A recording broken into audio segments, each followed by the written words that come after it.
Hey now, we are getting over, and I am the Silver King, Adam Silverstein, here to lead you through these hard times.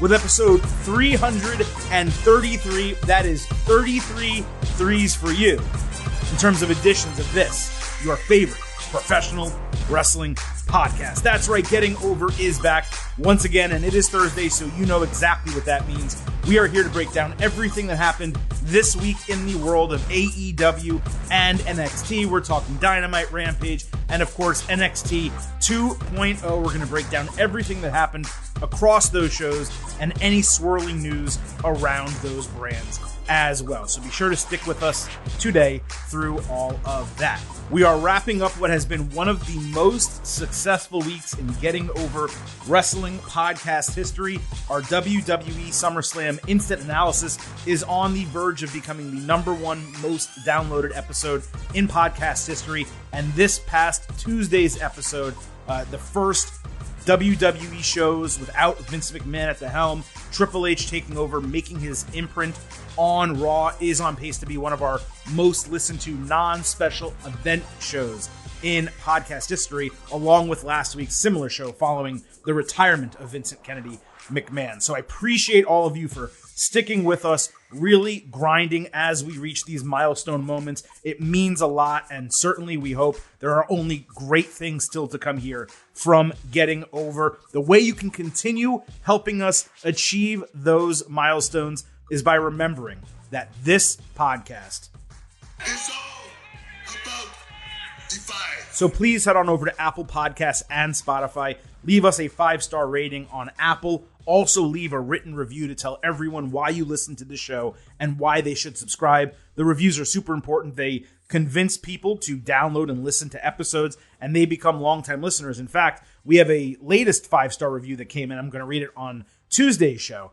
But that person very much basically said, hey, I was looking for a podcast. I came across you guys. Now I'm a huge fan for that very reason. So if you think the reviews don't matter, trust me, they do. Please take a couple moments to leave the 5-star rating, but also leave that written review on Apple. It would mean a lot to us. Also, please do not forget to follow us on Twitter at Getting Overcast. Not only do we tweet live during all of the shows, we post polls, news, videos, GIFs. We do as much fun stuff as we possibly can to keep you guys engaged and entertained. And we very much appreciate when you interact with us, sending questions and comments for the show. We try our best to read them on air. I think about a month ago, I told you guys we were going to be more proactive about doing that. Hopefully you've seen over the last couple of weeks that has been the case. We've gotten more DMs, more tweets, and more comments on the air. Actually, on today's show, we don't have any, but that is a stark difference from what we have done lately here on Getting Over. One other thing to look out for coming up soon. On Tuesday's next show, the WWE episode, I will be discussing how you all can contribute monetarily to Getting Over. That is something we usually only do once a year. We're actually well past the 1-year mark from the last time we talked about such contributions. So I will be informing you guys the methodology of that again at the beginning of Tuesday's show, our next WWE episode. Today we are here to talk AEW and NXT, and overall thoughts for both shows this week. They were good. You know, there's some weeks I come and I do this episode and I'm really down. I don't feel like AEW and NXT are giving us, exactly what we want. There's other weeks where I'm very effusive with my praise, where I think both of them absolutely crush it and deliver great shows. This week was really just, they were good. It was enjoyable watching Dynamite, enjoyable watching NXT, but I will say Rampage, it's a stick in the mud for me. It is something that I don't want to say I dread it every week, but look, I don't watch it on Friday. And when I usually put it on from DVR on Wednesday, it's like, all right, how fast can I get through this? And I promise you that is not for me, not liking AEW or not wanting Rampage to succeed. The show is just not being booked well. There is not enough on it that makes me excited to watch week to week. And even on weeks where there is a really good match that's promoted for the show, that only takes me so far. Like the remaining 40 minutes of the show, it's just like ho-hum, I get through it, and then I get really excited for the match when that eventually airs. But there's just something about the formula that AEW, Tony Khan, are using for Rampage right now that does not work. And I'm not going to get into too much detail on that today. I do want to see what happens kind of through the end of August up until All Out before I maybe give a little bit more analysis on the problems, so the specific problems with Rampage. But it just isn't hitting for me. And out of all of the shows that we watch weekly, even when WWE is bad, the main roster shows, still Rampage is largely the worst show of the week. And that just should not be the case, especially given how little television time AEW actually has and how huge their roster is and how much potential there is to put on good wrestling television. So with that said, we're going to jump right into the breakdowns of NXT and AEW this week. As always, we will have timestamps in our episode description. If you only watch one show or the other, you only care about one show or the other, I believe it would be ideal, of course, to listen to the entire show, not just because I want you to listen to the entire show, but it's good to know what's happening in one company or the other. And by being able to spend 15 or 20 minutes hearing about AEW or NXT, at least you're caught up on all the storylines going on with those products. Now, this week, because it's one of those rare weeks that is not a special edition of AEW television, I decided to give NXT the bump. It is going to go first, AEW second. Again, timestamps in the episode descriptions. NXT opened with the vacant NXT Women's Tag Team Championships on the line. Toxic Attraction, Kaden Carter and Katana Chance, Yulisa Leon and Valentina Feroz, and Ivy Nile and Tatum Paxley all challenging each other for those titles in an elimination match. Just off the top, I wish there were more elimination matches for Fatal 4-Ways and beyond. 4, 5, 6 competitors in a single match. The elimination match structure is so much more exciting. It just builds anticipation. If it is a title match and the champion gets knocked out early, you know there's going to be a new champion. There are so many cool things you can do with elimination matches, and no one, in my opinion, does them enough. So this did open the show. Leon threw Feroz over the ropes into the other women, then hit a huge tope con hero herself. Nile punched Leon in the stomach for the first fall after 5 minutes. The KCs hit Paxley with a code breaker and a really inventive fireman's carry leg drop, with JC Jane then blind tagging to eliminate her after 8 minutes. That left Toxic and the KCs as the final two. And we got some pretty good action both ways. Chance ate the high-low finisher, but Carter broke the fall at 1. The crowd was standing. It was chanting, "This is awesome." Gigi Dolan stopped the KC's finisher, so Chance splashed her outside, then came back in and hit the assisted 450 splash finisher to win the titles in 12 minutes. The crowd popped huge. There was a big celebration with confetti. And then the KCs were later emotional backstage while they were being interviewed. My only real note on the match is if you're going to do a Fatal 4-Way elimination match, you kind of need to go longer than 12 minutes. That's short for any title match, let alone an elimination match where you're having 3 different falls over the course of the proceedings. Anyway, the title win for Carter and Chance, long overdue and extremely well-deserved. They both have been the top of the NXT Women's Tag Team division, really the WWE Women's Tag Team division for so long. They're one of the few legitimate teams that actually exist. They do tag team moves. They have a tag team finisher that is not a high-low. Toxic Attraction, like, come up with something. Briggs and Jensen, come up with something different. Legado del Fantasma, come up with something different. 3 teams, the same finisher, but they have something unique and different. They have appeal to the crowd, younger kids. They should have been on the main roster 6 months to a year ago, but they definitely should have been women's tag team champions a long time ago. And even beyond that, both women individually have improved markedly over the last couple of years. So I've been pushing for the KCs to get their just due. They finally got it, and keeping the titles off of Toxic is only just icing on the cake. My hope, of course, now that I laid this out for you, is that Triple H expands this one set of titles to the main roster and goes back to the old Women's Tag Team Championship formula where the champions rotate between the 3 brands. We barely saw it when those titles were initially created.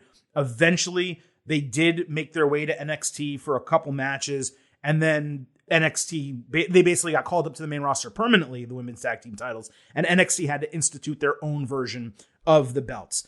That is not necessary right now, okay? You have a women's title on Raw, SmackDown, the rosters there aren't that big. The women's roster in NXT, it's slightly larger, but it's far less experienced. You do not need 2 sets of women's tag team champions, but you do need one. And that one team should be able to go across all 3 brands. And the KCs, Kaden Carter and Katana Chance, the former KC Catanzaro, they are the perfect team to go through that rotation until maybe eventually losing them to, let's say, Io Sky and Dakota Kai. That would be a really good example of, you put that match at like a decent pay-per-view coming up in 1, 2, or 3 months, or maybe let's say 2 or 3 months, give them a little bit of a reign. You would drop them, and then a main roster team has them, and the cycle starts over again. So, that's what I hope they do. I don't know that they're going to do it, but that's what I've been pushing for, and what I certainly hope will happen. And the good news with Triple H in charge of creative and talent is not that he's listening to me. I mean, I wish he would. But a lot of the things I want are a lot of the things he does anyway. So hopefully we do have an opportunity to see that come to fruition. Mandy Rose fought Sarray in a non-title match. Before the match, Toxic threw a fit backstage, with Mandy pissed that they lost the tag team titles opportunity. Sarray hit a missile dropkick and a fisherman suplex bridge for a near fall. Mandy soon caught her with the pump knee for the win. After the bell, Mandy shit-talked Zoe Stark through the camera, grabbed a chair and attacked Sarray's knee. She was about to sandwich it when Stark made the save, with Rose eventually rolling to safety. Half this match, which was short, by the way, 6 minutes or less, including Sarray's badass entrance, was during commercial. Then there's the difference in wrestling talent that was so apparent between these two. I am not a Mandy hater. She has a purpose and a place within the larger scope of WWE Women's Division. But this title change is long overdue. It needs to happen as soon as possible. All the women in NXT that they have, and they job out, and I'm using the word job. They job out Sarray to Mandy like this 2 days before Sarray is going to have an NXT UK Women's Championship match against Meiko Satomura. That is completely nonsensical. It is just terrible booking. That's the best way I can put it. And beyond that, 0.0. 0.0, Mr. Blutarski. It is a complete zero. I know Triple H has been busy with the main roster. He has got to get his fingerprints in some way back into NXT, at least a little bit. Like, you guys know, I am a Shawn Michaels mark. Brett screwed Brett. I'm a Shawn fan all the way. I even like what he's doing with NXT 2.0 for the most part. But man, they got to figure out how to book this women's division better, because the main title, no one gives a shit about it. Rose, she's done as champion. And really the same can be said for the men's main event division right now too. That has been in the mud for a very long time. But this was an indication that either they wanted to keep Mandy strong by getting her a nice win before she drops the title, or they just have no designs on Mandy dropping the title, which again, it has been way too long that she has held this division hostage, both in kayfabe and in reality. There are way too many talented women on that brand that are not getting the opportunity to step up because Rose and Toxic Attraction are in that spot. Roxanne Perez cut a tape promo about her longtime relationship with Cora Jade. She said she cashed in the Breakout Tournament contract to help Cora get rid of Toxic Attraction for good, and she was hurt more than anyone could understand by her heel turn. Roxy said throwing the women's tag team title in the trash was the last straw because they dreamed of becoming champions together. Roxy ended with a one-on-one challenge for Heatwave. Cora refused backstage. She said she's the talk of WWE along with Bayley and Roman Reigns. Mandy suggested Cora take out Stark so she could replace her in the title match at Heatwave and also avoid Roxanne Perez. Cora didn't trust her and said she would think about it. This was pretty solid overall. Roxy's promo was very scripted, unnatural, just didn't sound like a real human being. Cora was more solid on her own 2 feet backstage. And as we suspected, the heel turn, it really is working well for her overall. I'm quite sure we're going to end up with both of the matches as scheduled. I just kind of want a little bit more from both of these things. Like the Cora and Roxy feud, it doesn't feel as intense as it actually should, given it was a best friend turning her back on another best friend. Carmelo Hayes hit the ring on his birthday with Trick Williams. He did a North American Championship Open Challenge. Hayes said whoever gets into the ring first will get the title shot. Giovanni Vinci answered the call, but he took his sweet time because he does his slow entrance with all the pictures. So Nathan Frazier ran past him, got into the ring, and earned the match, and then Vinci went on commentary. This was just a really smart way to play off his entrance, and also like Frazier's his youth and his exuberance and his just desire to get this opportunity. So we did get a North American title match, Hayes against Frazier. Mello took a nut shot into the ring post. There was a great spot with Mello springboarding off the ropes immediately after Frazier did for a great flying clothesline. Frazier hit a tope suicida on Mello, but they bumped into the announce table and spilled water on Vinci. Trick distracted the referee while Vinci pushed Frazier off the top rope, with Melo landing his flying leg drop for the win and title retention in 5 minutes and 30 seconds. Vinci then posed with Frazier to end the segment. There was no expectation, at least for me, that Frazier would win, but less than 10 minutes of him and Melo wrestling, it's an injustice. It was such a good match. This was a banger for 5 minutes. And granted, it was like 3 extra minutes of action because these guys move so fast, but it wasn't even long enough to grade. Like, Frazier is definitely among the contenders to take the title off Melo now. I still lean with Solo Sikoa being the favorite, but if you're not going to have him get another opportunity sooner than later, then why end this in 5 minutes and 30 seconds? You can do the exact same finish with Vinci and the whole deal. Just let it go 9, 10, 11, 12 minutes and have everyone just enjoy the incredible action that these two wrestlers can give us in the ring. Because guess what? Because you've ended in a schmaz fashion, there's a reason to run that match back, especially if Melo retains his title over Solo Sikoa or whoever his next number one contender ends up being. Wes Lee admitted Trick has gotten the better of him lately, but he explained how disgusting it is that Trick pretends to be Muhammad Ali when he's the opposite of everything Ali meant to sports. Wes Lee then challenged him next week to a rounds match. I presume that's going to be like Heritage Rules in NXT UK. Later in the parking lot, Trick was explaining the rules to Melo when 3 women, look, candidly, dressed like strippers, asked if those guys knew how to jump a car. It was as random as it sounds. This match is going to be fun, Trick and Lee, and the short feud has worked for both of them to elevate them as single stars, but it is time for Wes Lee to just get over Trick and then move forward, maybe even to Melo. He could potentially be that number one contender that I was talking about. So Solo Sikoa fought Von Wagner in a Falls Count Anywhere match. This was the main event, and they promoted it all show with vignettes and video packages. Sikoa dominated until Wagner threw him into the steel steps. Von body slammed Solo into 2 steel chairs that parted like the Red Sea. Sikoa later placed Wagner on the announce table with a Samoan drop. They fought into the parking lot where Melo and Trick had fixed that girl's car. Solo shoved Melo in the face. He flew into the back of the convertible. Wagner slammed Sikoa into a dumpster that had a WWE logo on it for some reason. Like, that's going to be a meme for many years. I have no idea why they did that. The guys then ran into Cameron Grimes, who was trying to exit the arena. Sikoa ate a side slam into a table for a near fall. Wagner got sprayed with a fire extinguisher before eating a super kick and a Samoan drop. Solo wore him out with a steel chair. He hit a Uranagi into the steel steps inside the ring for another near fall. Sikoa went to splash him from the top rope when Mr. Stone grabbed his legs. Solo headbutted him. Wagner then knocked Sikoa off the ropes. Wagner ate a ring post shot kind of outside and then 2 super kicks. He fell onto the announce table and Sikoa jumped from the top rope all the way outside through the table with the Uso splash for the win in 12 minutes. This was a really good match that suffered from an odd segue, let's call it that, in the parking lot. It added nothing to the fight other than the Solo and Melo interaction, but that could have happened backstage in a party scenario, in their locker room, something like that. The dumpster spot was particularly absurd, but the match was actually pretty damn good. I went 3.5 stars and a B for just a straight up brawl. And yes, there was a lot of beef flying in the ring.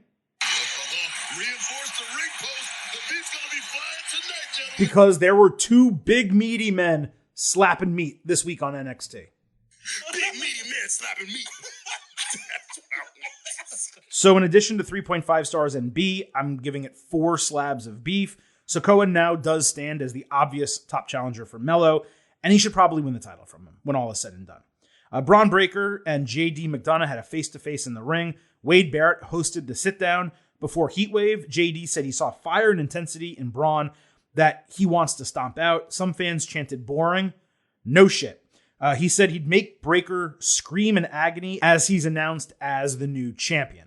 Braun said JD might be his smartest opponent yet. JD then said he'll inflict more pain than Braun can endure. JD refused to sign first the contract, so Braun did.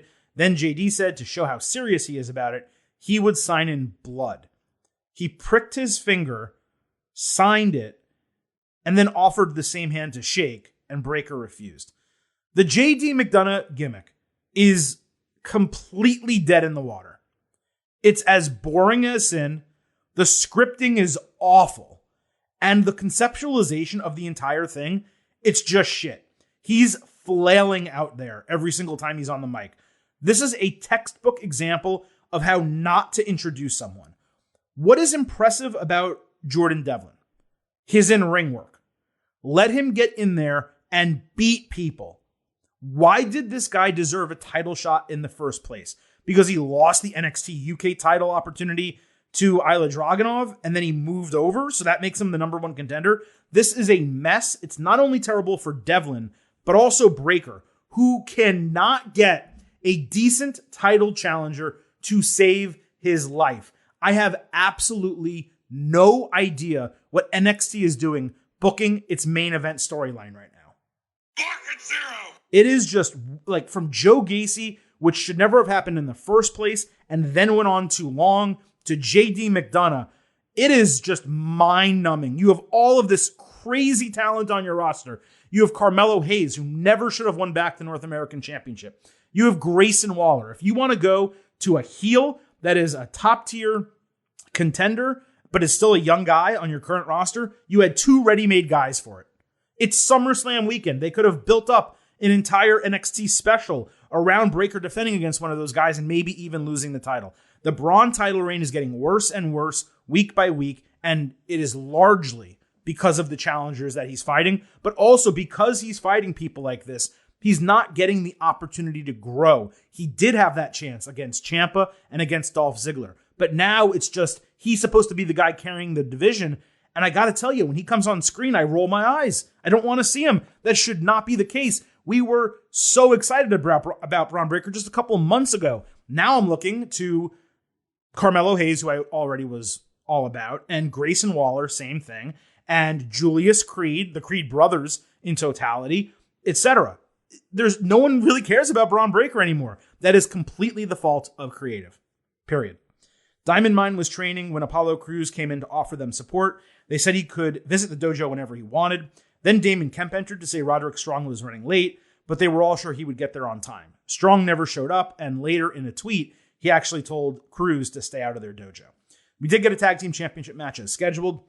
The Creed brothers against Tony D'Angelo and Stax. Julius took a really sick corkscrew X-Plex. 8 minutes later, he got a great hot tag and tore the D'Angelos apart. Brutus beat on Stax, distracting the referee as D'Angelo grabbed a crowbar that was handed to him by Electro Lopez. Suddenly, Santos Escobar made his return. He grabbed the crowbar. He punched D'Angelo in the face. Lopez acted as if it was all a setup. Julius came back with his slam. I have no idea what that's called, by the way, and a basement lariat to retain the title in 10 minutes. All of Legado del Fantasma celebrated together after the bell. D'Angelo lost his cool in the locker room. Escobar has now cost him 2 different titles. That's the storyline. Santos said they're almost even, and they both know they can't work together. They agreed to one last meet, but this time it would be one-on-one so they could settle their business. This was later called the Final Accord. Man, oh man, how I miss Santos. Good finish, exciting match overall with strong action.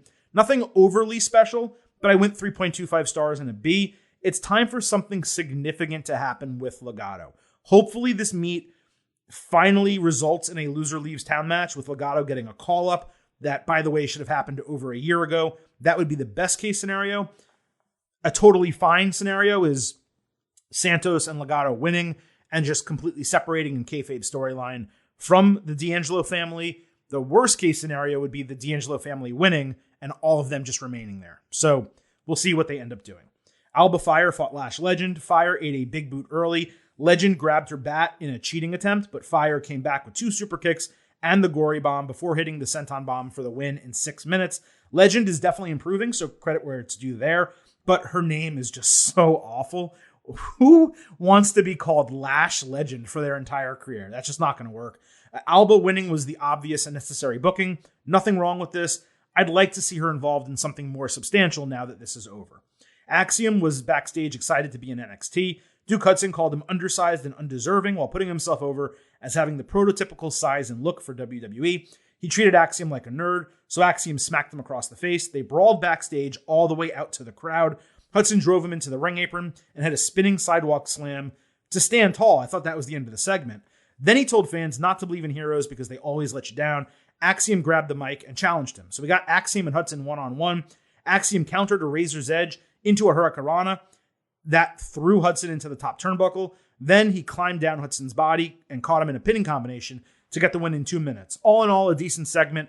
I didn't totally mind the short match because it was kind of the culmination of the entire segment, which did go for a pretty long time.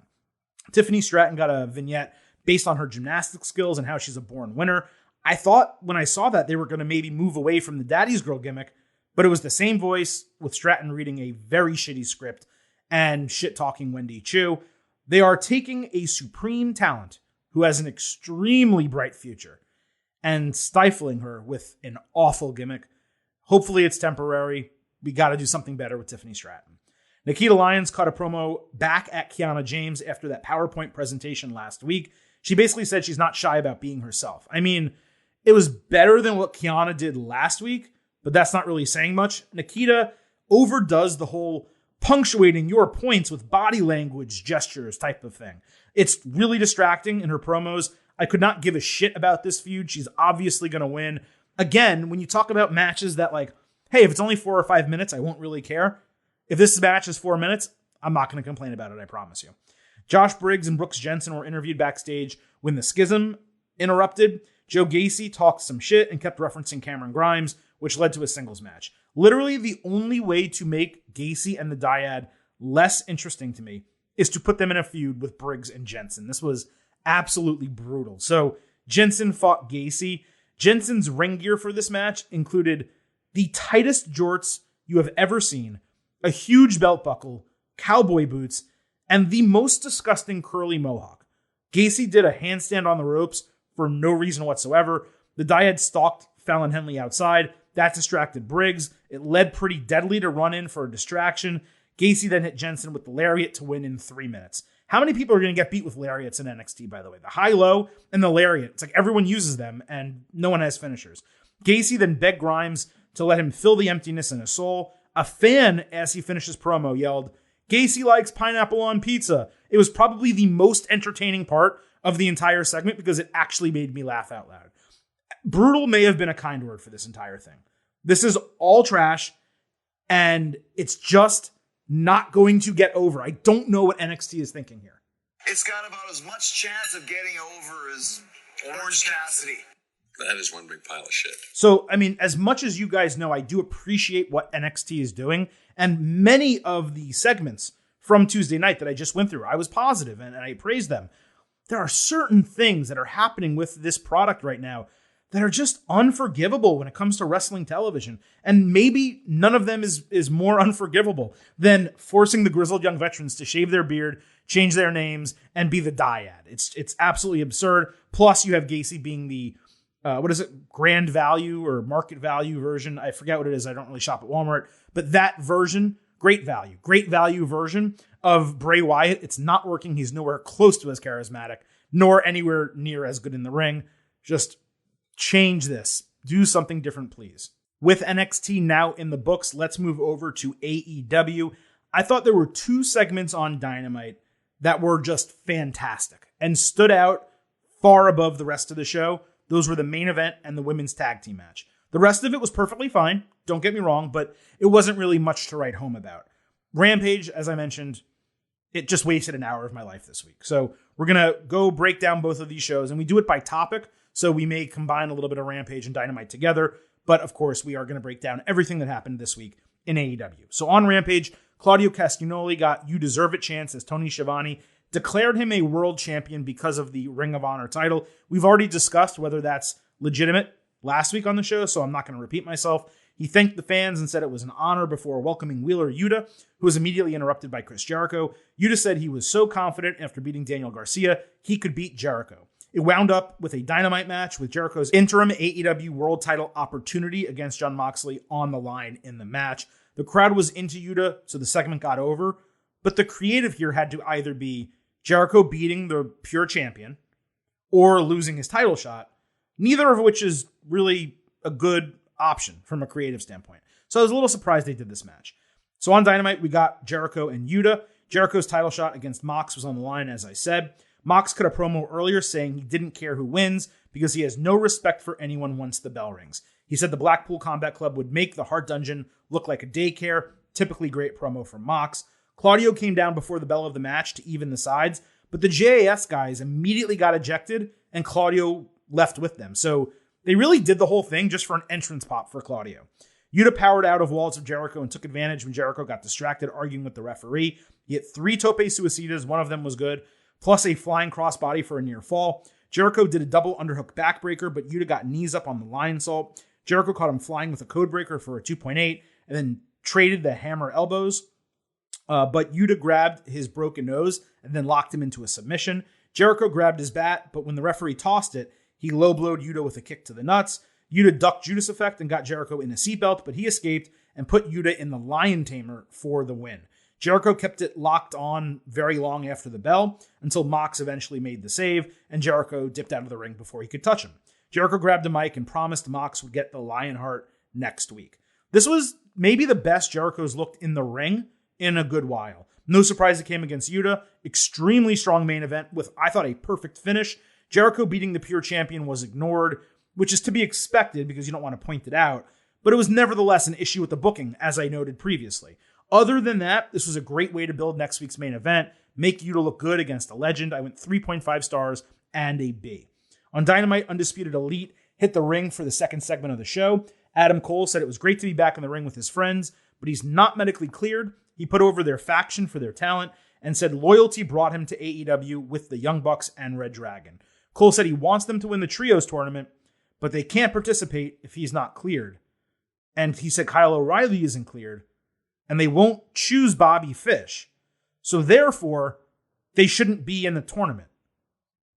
So as he said that, everyone's kind of like standing around looking like, all right, and then all of a sudden, Bobby Fish like calmly gets around Nick Jackson and chokes him out.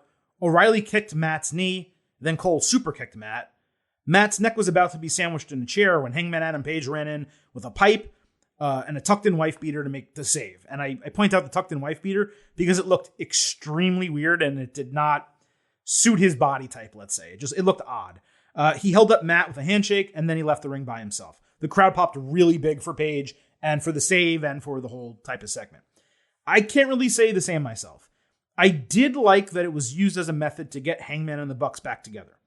But the concept of the EVPs not knowing the status of Cole and O'Reilly, and then Cole and O'Reilly being in the ring, cleared for television, without being cleared for action, and then those guys saying, okay, it's not going to be Cole or O'Reilly, but we're also just not going to choose Bobby Fish.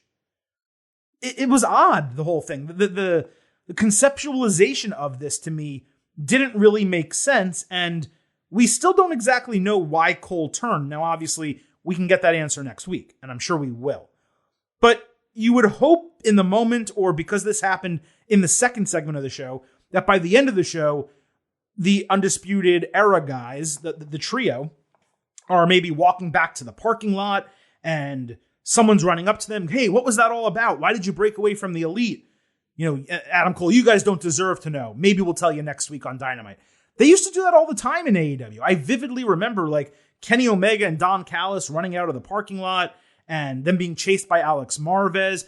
AEW's done this plenty. WWE has done it a number of times where something happens early in the show and later in the show they go back and ask them about it. The idea that they would do that, this big moment that was promoted, by the way, all week, the return of the Undisputed Elite, and then never follow up on it, to me was just extremely strange, and I don't really understand why they did that. So I am curious to see the next steps. Does Kenny Omega return? Does he impede that trio? If they all just wind up fighting in the finals of the Trios tournament, the Elite versus Adam Cole and Red Dragon, that's going to be so freaking predictable and a huge eye roll, even though the match will be great. I mean, that's where it seems to be going. If I had to bet money on it right now, I would bet that both of those trios are in the tournament and they wind up fighting each other either in the semifinals or the finals, and one of the two ultimately wins. Again, it shouldn't be either of them. That's where this seems to be going. On Rampage, Britt Baker said Thunder Rosa's title reign would come to an end soon, but she's been smart keeping Toni Storm by her side, given she's such a threat. I was just happy Britt didn't bury the champion again. Granted, the champion wasn't there to be buried. Still, she didn't do it.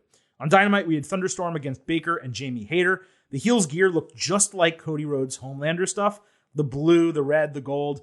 Storm got the hot tag and ran through both women plus Rebel. Thunder got a Death Valley driver on Baker. The referee was completely blind to Rebel standing on the ring apron right next to him without any type of distraction.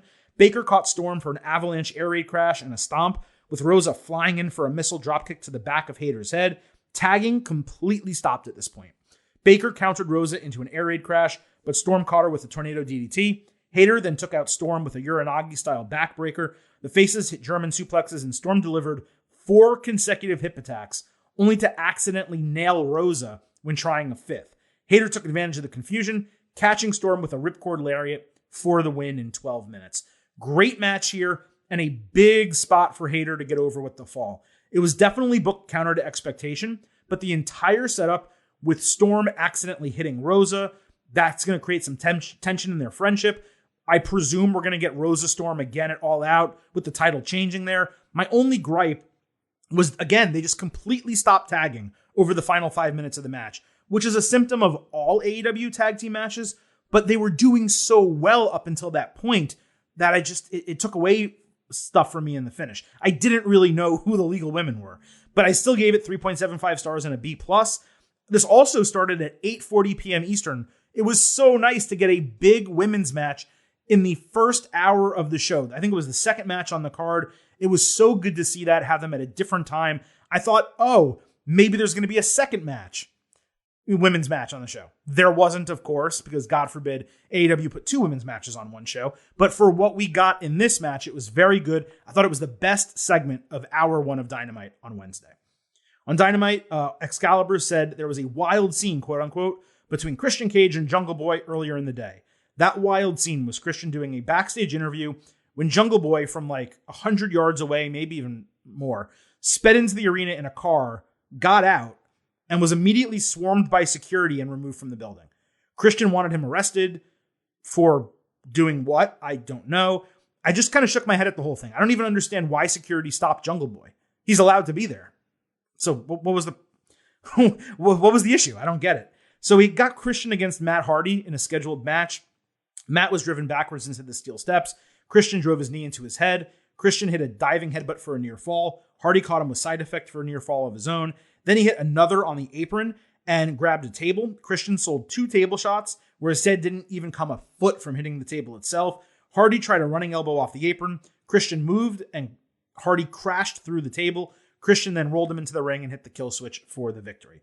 Christian went to hit the concerto after the bell. Luchasaurus' music hit. He's still using the heel theme, despite not being a heel anymore, to distract Christian. Jungle Boy then ran in from the blind side with a chair.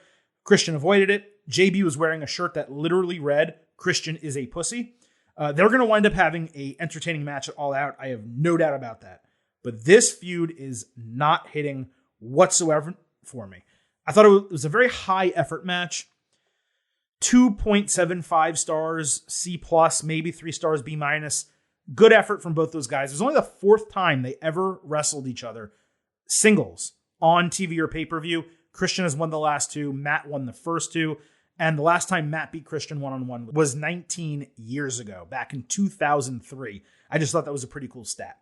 On Dynamite, Daniel Garcia called himself the Dragon Slayer because he knocked out Bryan Danielson last week on Dynamite. It may have been his best promo so far in AEW, even if he kind of just repeated himself over and over again for 30 seconds.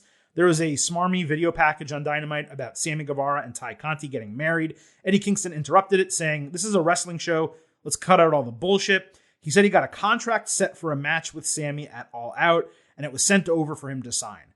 This is going to be a good match. It's not really pay-per-view worthy, though. Like, the feud was between Eddie Kingston and Chris Jericho, and Kingston never got up on Jericho. But now he's still feuding with the JAS, and now Sammy in particular. So we have Kingston, JAS, BCC. It's ongoing. It seems like it's never going to end. Kingston's promo was great as usual, but that's really all there was to it.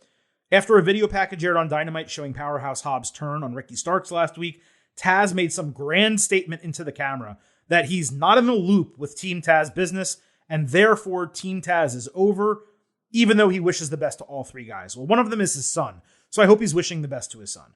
Team Taz hasn't been together in months.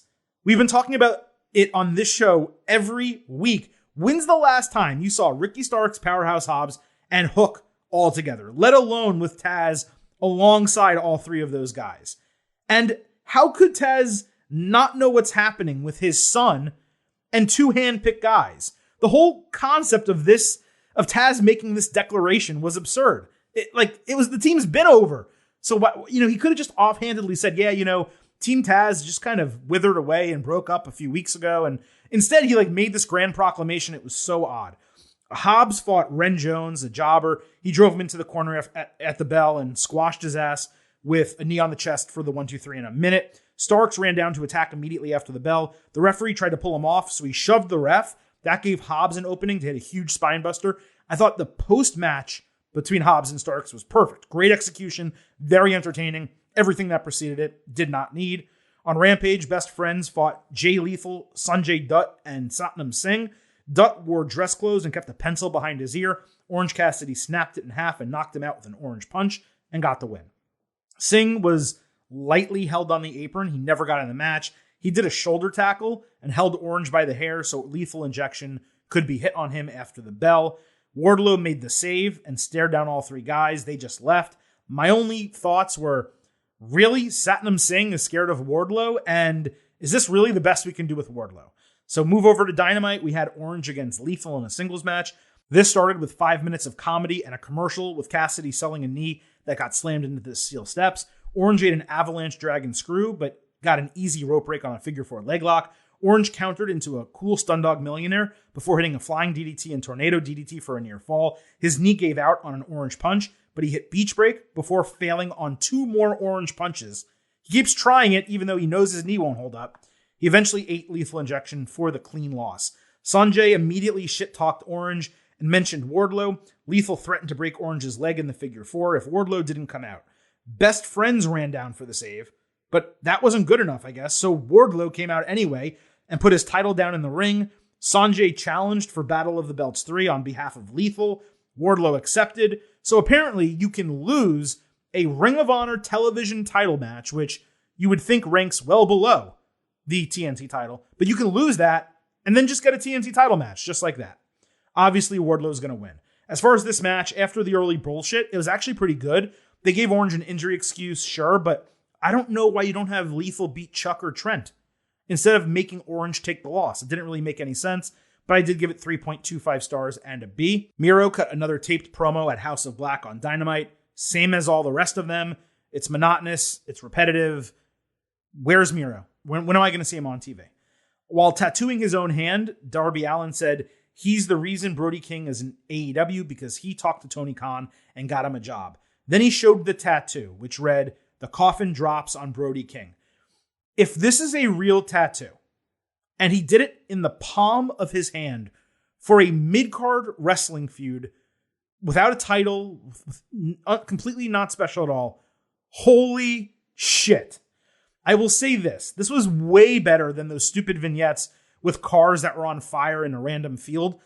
But this coffin match feels like a huge jump for next week. Like, just from feuding and all of a sudden it's a coffin match.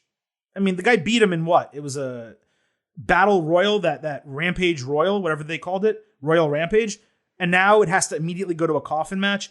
Darby has to be on pace to have more coffin and body bag matches than The Undertaker had at this point in his career. In fact, I wouldn't be surprised if 2 years from now, Darby Allin has more coffin matches than The Undertaker did in his entire career. I'd have to do the math on it, but that's just how it feels to me. On Rampage, Lee Moriarty fought Matt Sydal. Sydal hit a couple big kicks and the lightning spiral for a near fall. Stoke walked out to watch Moriarty, which distracted Sydal. Then he interfered with Sydal without Moriarty knowing. Moriarty knocked him off the top rope and hit a facebuster for a near fall. Then he locked him in a crossface for the submission victory. This time, Moriarty took Stokes' card. Good segment overall. Stokes' best skill is his mouth, and we hardly ever hear him speak. I'd find that to be weird. On Rampage, Ethan Page fought Leon Ruffin, the former Leon Ruff.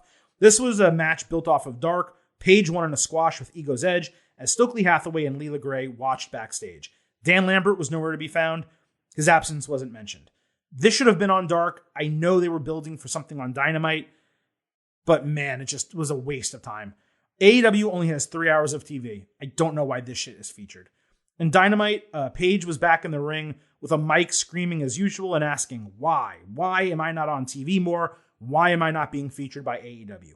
Stoke walked out to stand behind him as he continued ranting about some of the baby faces and how fans always have their backs but never have his back. Stoke whispered in his ear and then gave him a card before leaving.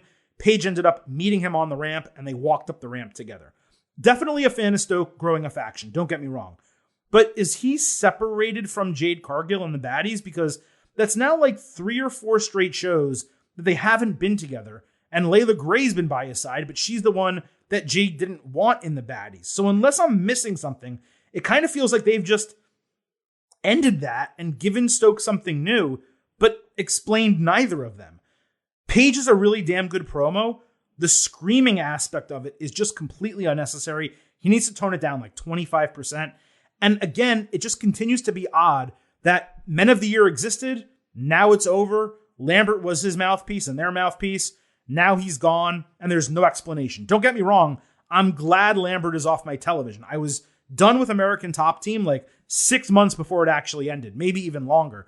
But I'd like explanations and ends and put bows around storylines. They didn't do that here. They didn't do it earlier. I just mentioned with some other stuff, Team Taz. I mean, I guess technically they did put a bow on Team Taz, but it was nonsensical, the bow that they put on it. It was a bow that didn't tie. So it's a mess. Again, this is just a huge gripe with AEW overall. We'll have storylines or pairings or alignments, and there's just not an explanation when they come to an end. I wish they did it better. On Rampage, the Acclaimed did a music video for Trash Day. I thought it was their worst one yet, and I actually thought their first 2 were pretty good. The challenge was a dumpster match on Dynamite. So we got the Acclaimed versus Gun Club in a dumpster match. Billy Gunn was attacked during the entrance, and then the Acclaimed took out both ass boys with a trash can before the bell. And they did that so that Max Caster could rap. And it was worth it because he delivered one of his top 2 or 3 lines all time. No filter, I ain't Instagram. We make the ass boys retire like Vince McMahon. Fucking hilarious. Perfectly executed. As the rap ended, the Guns attacked, which proved really stupid in kayfabe that they got up on these guys with all these trash can shots and then just blew their advantage by letting them recover. Anthony Bowens got powerbombed into a dumpster right away. Caster got dumped in right away, but they stopped the lids from closing. Bowens got thrown off a dumpster into 4 trash cans. Caster caught Colton on the top of the tunnel and nicely tossed him into a dumpster. Then he hit a huge mic drop on Austin through a table, put him in the dumpster, and got the win. They zip-tied the lids closed and ran the dumpster off the stage. The rap and the finish were nails. So again, the start and the finish, great. Everything in between was kind of crappy. But the entire thing, was it entertaining? Hell yes, it was entertaining. I'm also just kind of surprised that the ass boys actually stayed in the dumpster for the spot. Like, Terry Funk got hurt doing the exact same thing a few decades ago. It's unnecessarily dangerous, and there was an easy way for them to just dip out the back of the dumpster. Like, you cut a hole, you allow them to dump off the backstage, and then you dump the entire thing off the stage. So it was repetitive, obviously a callback to the Terry Funk spot, or Chainsaw Charlie, I think it was at the time. But also, it was unnecessarily dangerous for them to be in there. So that's, again, one of those things where it's like, AEW does something cool, but why did they have to do it that way? They didn't. On Rampage, Ruby Soho fought Anna Jay. Ruby's promo was solid. Anna's was awful. This match was contested in sand. They were going so slow. Anna hit a gory bomb for a near fall and tried the Queenslayer, but Ruby escaped it and hit No Future, which used to be her finisher, but she only got a near fall on Anna freaking Jay. She airmailed a flying senton, and Anna used an illegal cast to choke out Ruby. It was supposed to be the cast was hidden from the referee, but it was in plain view. Like, the referee was staring at the chokeout, and you could see the cast underneath her arm. Did nothing. So it was an illegal submission victory. It was just executed poorly. Remember when Ruby Riott, or now Ruby Soho, was going to be, quote, used better in AEW? Now she's losing to Anna Jay. I know Anna is now Anna JAS, and she just joined a new faction, so she should be getting pushed. She can beat other people besides Ruby. Anna also cut a promo on Dynamite. It was so grating. And then she choked out some random dude backstage for no reason. And lastly, on Rampage, Cole Carter was backstage when the Factory interrupted an interview. QT Marshall made 3 different references to NXT and the D'Angelo family, making him an offer he can't refuse to join the Factory. Massive eye roll. And again, something that should be on Dark. Why is an unsigned wrestler in a low-card faction getting time on one of AEW's 3 hours of TV each week? I can't get Miro or Andrade or Roosh in a match or Pentagon or Phoenix. I can name names. I can go through 25 people. Swerve, Keith Lee. I can't get people that I want to see on TV, but I get Cole Carter, who I have no reason to care about, and The Factory, who I have a reason not to care about. It's a total waste of time. So again, those last two matches or segments is exactly the reason why Rampage most weeks is completely skippable and why sometimes it really does pain me to watch that show. But overall, the storytelling and some of the matches and segments that we got on Dynamite, extremely solid. Like I said, each hour, the first and second hour, had one thing that really hit for me. It was the women's tag team match in the first hour, Chris Jericho against Wheeler Yuta in the second hour. And I do think the Jericho Mox match for the AEW Interim World Championship, it's going to be super exciting at Quake by the Lake. But again, here we are with a 1 week reprieve before another AEW special show. By the way, it's Quake by the Lake, which I'm assuming they'll do over 2 nights because they're going to tape Rampage. And then they also have Battle of the Belts next week. So it's like 2 or 3 special shows all in 1 week. As I continue saying, and I'll keep repeating it until AEW stops, if every show is special, none of the shows are special.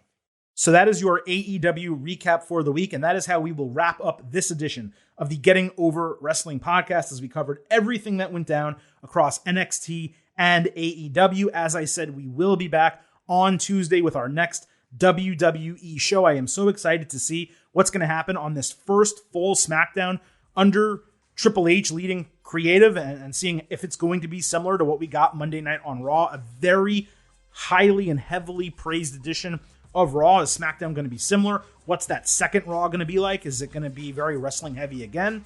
Or was that just to kind of set a tone, and now they're going to move more into a normal mix of storylines and wrestling matches? I don't really know. But again, I said this before Raw on Monday, I was anticipating that show more than maybe any TV episode I had in a very long time.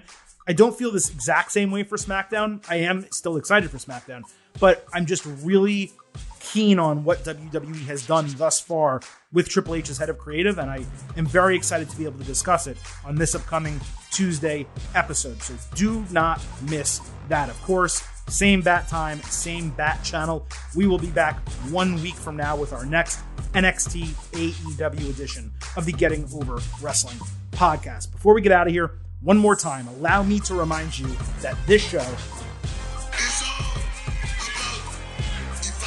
So head on over to Apple Podcasts and Spotify. Leave us 5-star ratings on those platforms. And on Apple, acknowledge us with a 5-star written review as well. Let everyone know why you listen and subscribe to the show. Also, please do not forget to follow us on Twitter at GettingOverCast. Thank you all for once again listening to this edition of Getting Over. This is the Silver King signing off and leaving you with 3 final words. Bye for now.